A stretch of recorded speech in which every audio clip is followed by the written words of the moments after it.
Hi, my name is Omar Gonzalez and I'm a portrait photographer here in New Jersey. And today we are shooting with the Nikon Z6 III. We are shooting senior portraits. Now, we don't mean senior citizens, we mean seniors.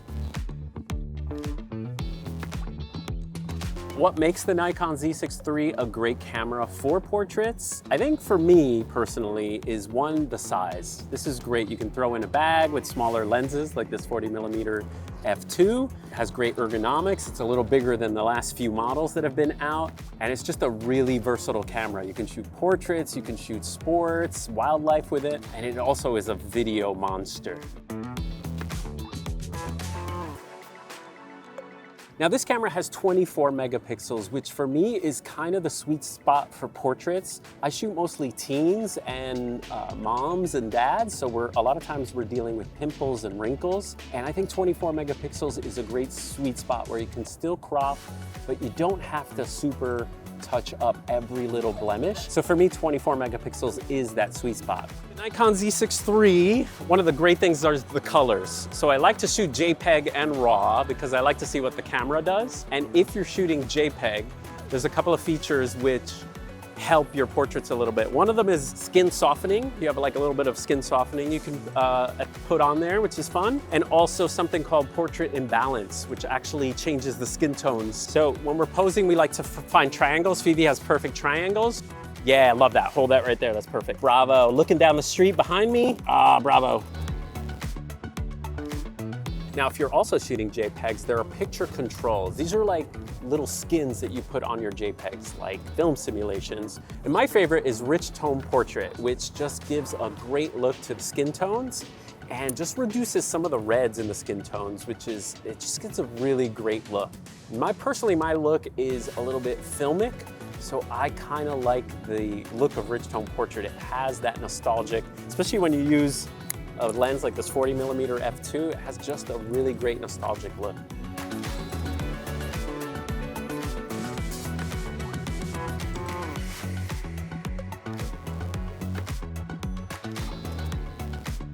This camera shoots 14-bit RAW, which gives you fantastic colors, and I just love editing the RAWs, throwing a Rich Tone Portrait skin on them, giving a little film curve, gives me just the look I'm looking for. The best thing about this little camera is I love putting little cheap lenses on there. And a lot of people think they need to spend more on their lenses and spend so much money on lenses, but the fun part about this camera is you can adapt old Nikon lenses, which I do all the time. The 105 1.4 is one of my favorite portrait lenses, but also this little cheap 40mm f2 just has a lot of character. Smaller lenses are better balanced on this camera, so I prefer the 1.8s and the smaller lenses. So I'm mostly a prime shooter if I'm shooting portraits, so my go-to is usually a 50mm. That just gives me enough environment, has a really good look. The 1.8 gives me enough separation in the background, but I also am enjoying the 85mm 1.8. That's a great bang for your buck, just like the camera. I also enjoy using the 20mm 1.8 if I just want to get a wacky, unique look, if I want to shoot the environment, you know, buildings and trees, and just get people close to the camera. It's great. So other gear that I use for portrait shoots, I like to have supplemental lighting in case the lighting is not to my liking. So I have a wonderful cart that I use that actually has lighting built into it. I have a light stand with a light attached to it. This cart is my lighting cart, stuffed cart.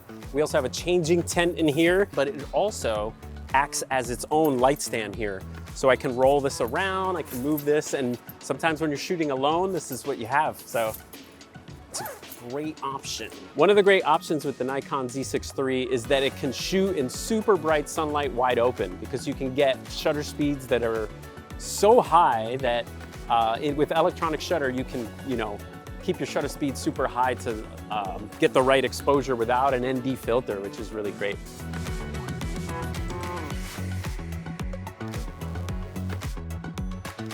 Okay, so what we're doing now is behind us we have New York City, and New York City is very bright in the background, so I'm actually exposing the camera for the background, and then I have a light set up which will light up Phoebe here. We have some flowers going on, we have some city going on, so we're gonna try it horizontal first, of course, and then we will go vertical. So just like how you are on the rail there, 3, 2, 1, Beautiful. And do one where you're looking across the street over there. Great. Going vertical now. Bravo.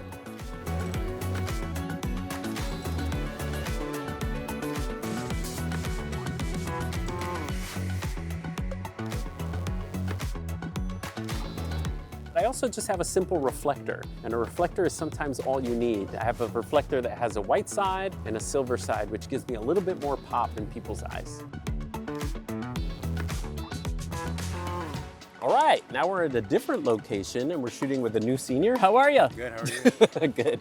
So today we're gonna be using a little bit more flash lighting. We're gonna be using the Nikon Z6 III with a trigger on top, and we're gonna use as much natural light as we want, but we're gonna fill the rest of the light on our senior using flash today. So let's do it.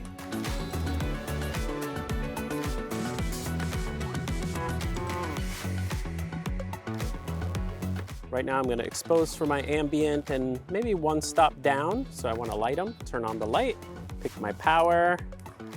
Perfect. So it looks a little bit more evening-ish than with our other shoot. We were using a lot more natural light and reflector.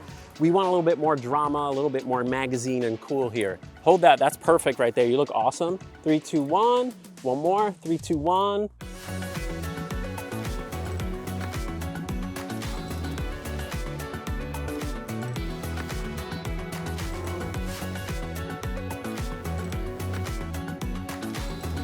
Now the way I shoot portraits is I like high frame rates.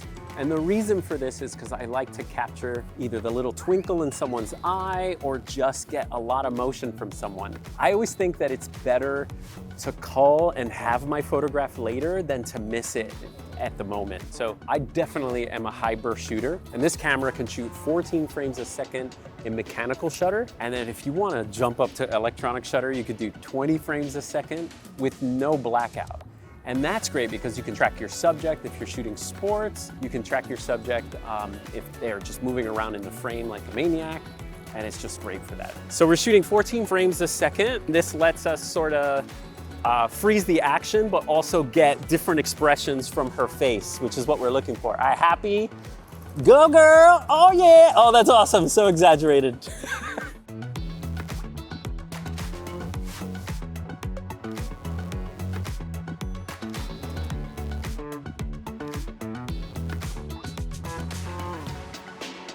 Now I'm starting to add a little bit more video into my shoots, and it's great that it just, with a flick of a switch, you can actually shoot a little bit of video to, give that to your clients, just another option to post to social media, and then flip right back to photo and shoot your photos.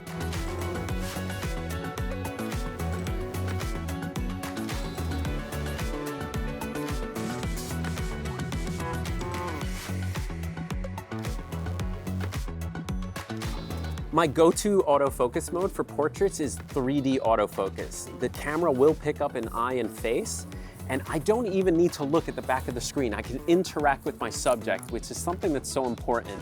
If you're looking like this and you're behind the camera, you lose that contact with people.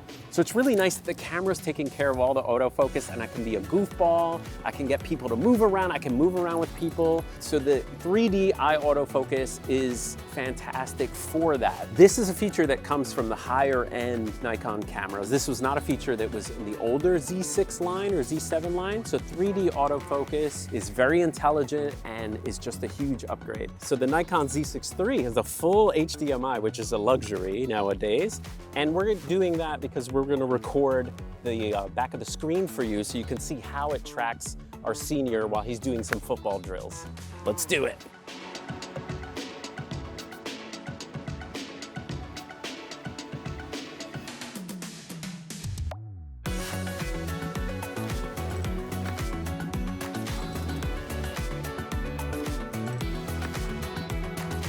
Okay, this is the brightest EVF I've ever seen, which is a great thing. I've never thought of this before, but if you are shooting on a bright day and actually have sunglasses or progressive sunglasses, you can actually still use the EVF. Put it to max brightness and use your sunglasses with the EVF. Also, it's bright, it's high refresh rate, which makes shooting portraits with the viewfinder just a joy. So the flip screen is great to protect your screen. You don't need a screen protector if you put it back in your bag this way, which is great. It's also fantastic. I'm doing a lot more vertical shooting with this screen than I ever did before. And also it is great to film yourself. So me as a content creator, I shoot a lot of YouTube videos. I do love that I can film myself with it. So the screen is a very useful feature. Okay, so who is this camera for? Well, it's for everyone. It's great for events, if you're a wedding shooter, also if you shoot portraits, even your family. It's great for shooting video and photo, if you're a hybrid shooter, but even wildlife. It has great autofocus for wildlife. It's got great autofocus for any kind of sports. So it is super versatile. It's a well-rounded camera. It's small. It's a great price point. So I really recommend it for beginners or even seasoned pros. So I've been having such a great time shooting with the Nikon Z6 III. This is my personal Nikon Z6 III. So if you have any questions about it, just leave a comment below and we'll be sure to help you out. All right, I'll see you guys next time. Bye-bye.